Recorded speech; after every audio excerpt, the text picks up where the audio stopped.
struggling to find something. I was going to say, did she look Etsy yet? Oh, she's found a lot of options. She's trying to put it on. Okay.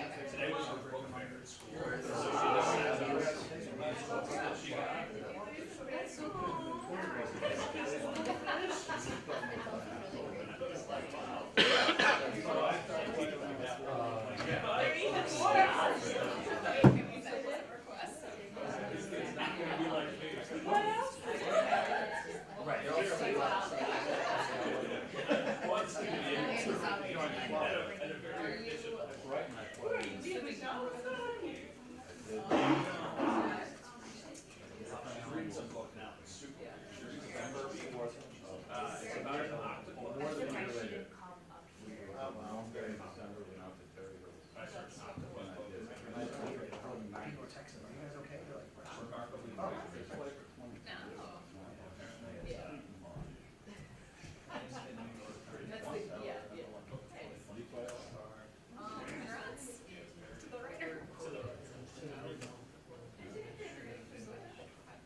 Actually, don't go to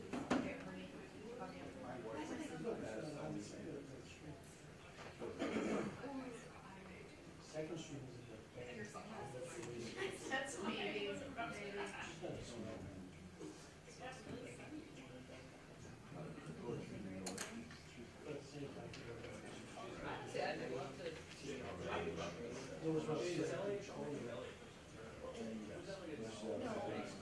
Anyone that's here.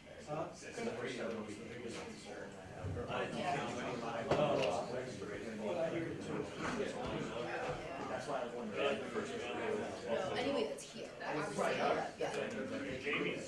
I'm saying radio, no other station can carry on. Balls there. Fred Head's gonna be able to play it. It's not Fred, it's really good. I'll go in there. Yeah, I didn't check to see. I just do it. For the listen. Welcome to the side of the garage. Feel weird. I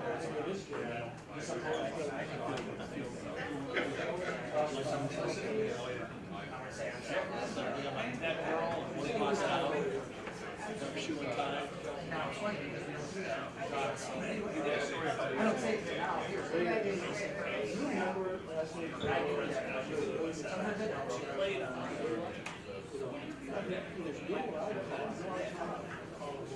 Unless you do it that way.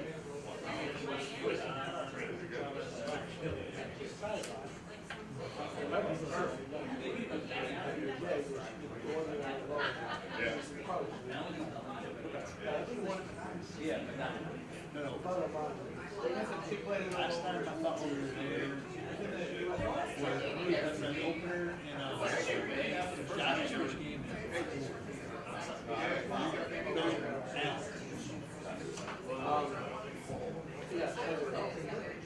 Yeah, I'm already talking to them. We never shot the field. I think it's on the field. They talk about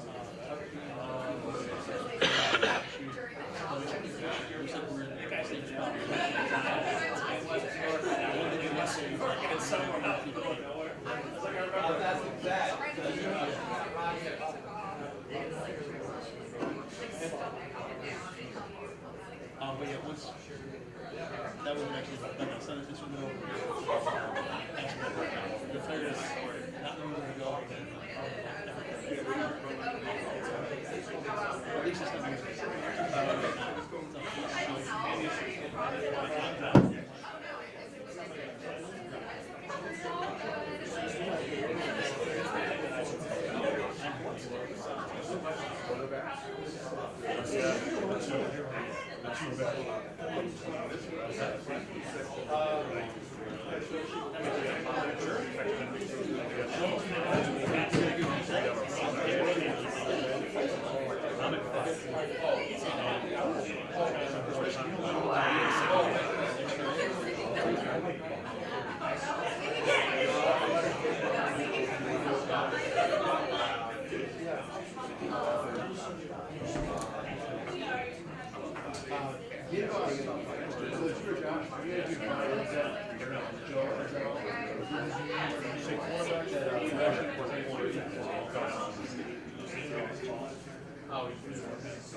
All right. Well, I'll give you the injury report, as I know that'll be one of the first questions that's asked. Won't practice today. Ryan Bates, Christian Benford, Deion Dawkins. Deion has a non-COVID illness. Jay Kumaro, Jordan Phillips, and then Vaughn and Roger Saffold are on a vet rest day. The following players will be limited. Dane Jackson, good to get him back out there today and see how he does. Jordan Poyer, Ed Oliver, Mitch Morse, Justin Murray, player we just signed, and then Dawson Knox, just with some soreness, back hip soreness there. So with that, I'll turn it over to your questions. Correct.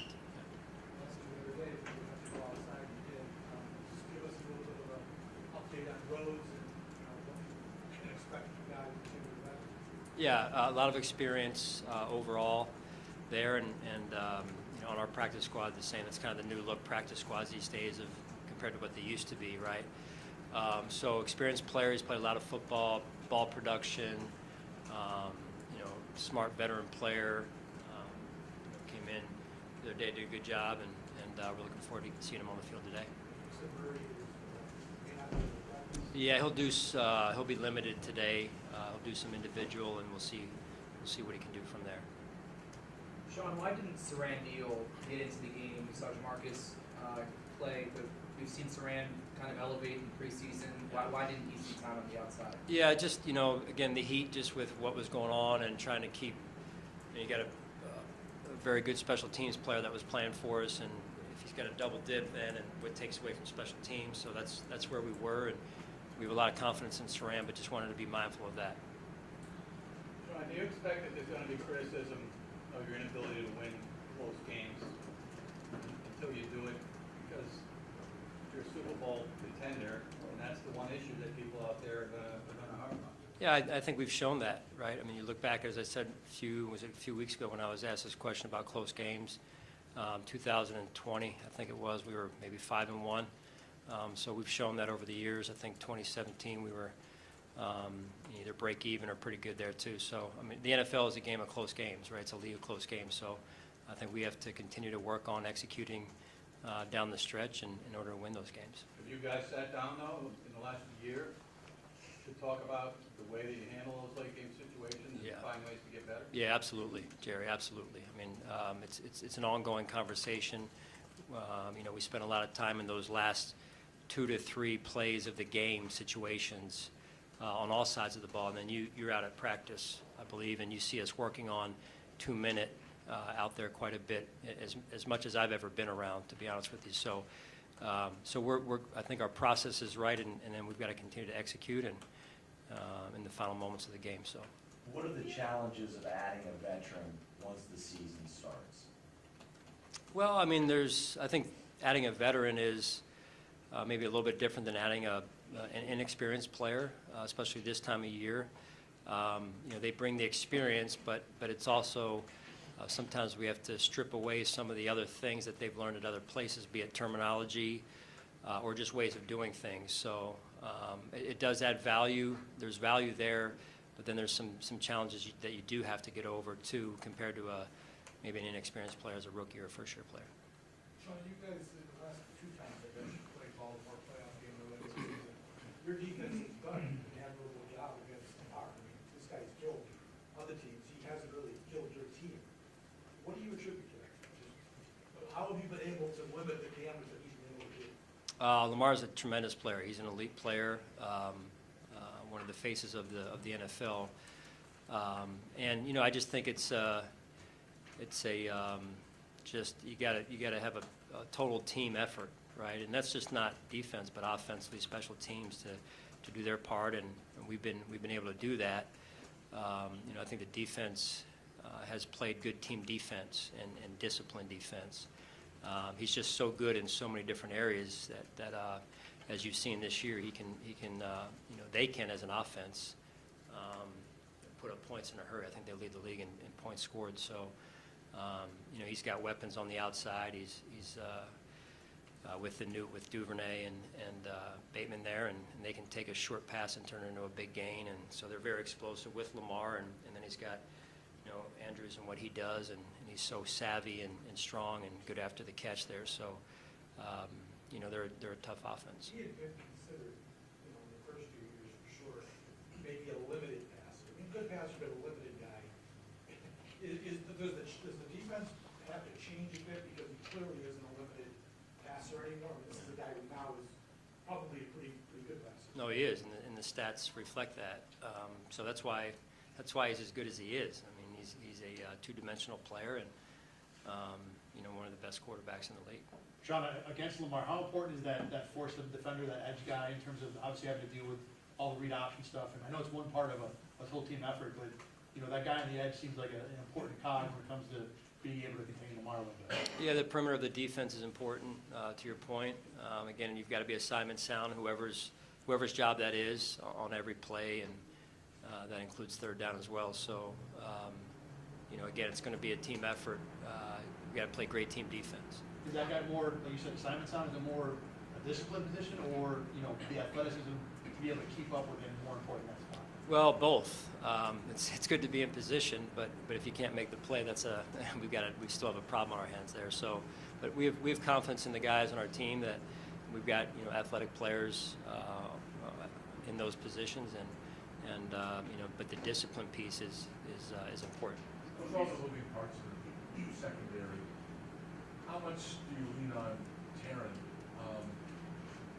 to be that leader among a group that's very young and has an experience? And how much do you need him also to play his 111 while knowing what's going on in that secondary? Yeah. No, it's a valid question. I mean, when you look at what Taryn's been able to do and who's around him at times, or who's been around him, you want a veteran voice and a guy that's played in our system for a few years, and he's done that. And I think Taryn's playing really good football, and I expect he'll continue to do that. Kind of along those lines, how has John Butler responded to the challenge of getting so many young, inexperienced players ready to go? Yeah, no, John's great. Those guys, he just works. He doesn't say anything about it, and he just goes to work and gets those guys ready. And it just seems like one after another, year after year, he's been able to do that at a high level. What is, in your mind, the biggest challenge when you have so many inexperienced players? It's not just one or two. It's in some ways an entire secondary reduced to Taryn. So, what is that biggest challenge?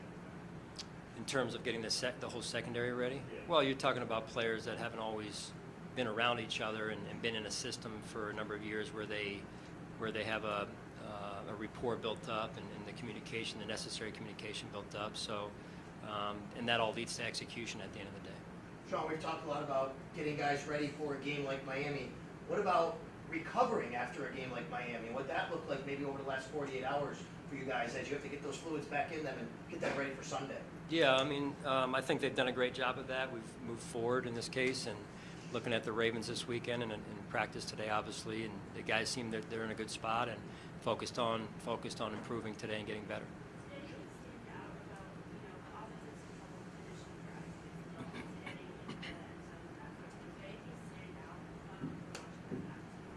Well, I think it goes back to, again, a little bit of Jerry's question earlier about, the games come down. It's in the margins in most games, right, in terms of what separates winning from losing and whatnot. And I think, it's the detail, it's the execution, and there's a lot that goes into that. Sean, on that note, how much does playing two-dimensional football impact your ability to finish drives and finish games? You haven't been able to get the running game going. And kind of a multi-pronged question, is there any disappointment in that? You haven't been able to get the running game going with the additions you made on the offensive line and in the backfield and the the offensive line coach? Yeah. Well, I'll start with just confidence in the offensive line. I've got a lot of confidence in Aaron and our offensive linemen. You know, we didn't get it going this past weekend, and I think as the season, especially the beginning part of the season unfolds, you're always collecting data, collecting information, and then where do you need to make adjustments? How do you need to evolve as an offense in this case?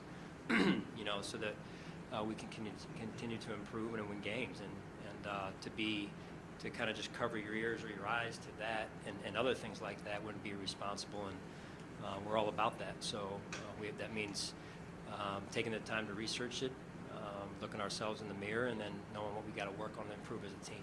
How do you feel you can improve that area on offense? Do you feel changes need to come schematically or personnel-wise, maybe both? Do you have an idea of that? Well, you look at everything. Again, I'm starting personnel-wise. I'm extremely comfortable and confident in the guys that we have, as well as Coach Cromer. So there's a lot of things that go into that, not just one thing in this case.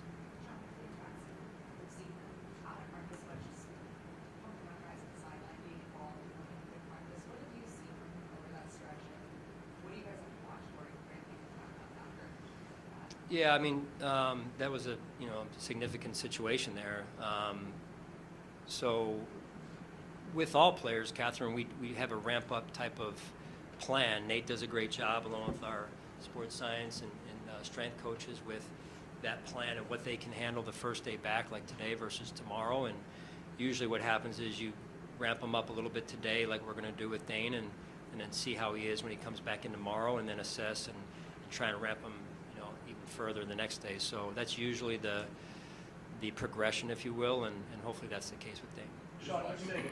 Just watching tape on Lamar and knowing that you have Josh, bring back any memories of the process you had to go through in 2018 to find the right quarterback, and knowing that these two are the standouts of that class? I mean, you look at what Josh has been able to do, and then you look at Lamar's game, and they're a little bit different in terms of their strengths maybe, and but just it's good for the league. I mean, these are two young quarterbacks that play at such a high level.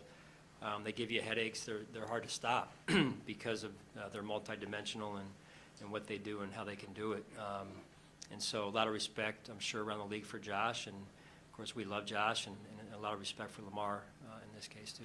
Could you, every season has their adversity, and how you handle it. What is your message to the team amidst all these injuries, amidst Hyde going down? What is the message to the team? Yeah, I think our environment is the key piece of this, right? Like what's in the environment, and right now we're focused on minimizing distractions and maximizing performance, and I think that's the key. Is we have to focus on improving our football team on a day-to-day basis, and doing everything possible to do our jobs at a higher level so we get the necessary execution. And in order to do that, you've got to make sure that your mind is in the right spot and that you're minimizing those distractions, like I said.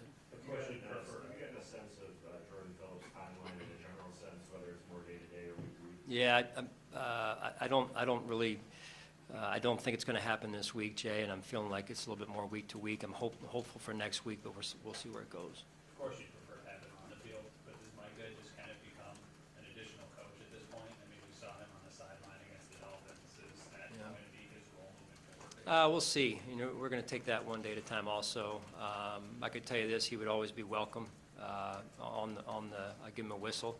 I've joked with him about that a couple of days ago, but he'd make a very good coach if he'd ever want to embrace that role. We'll see.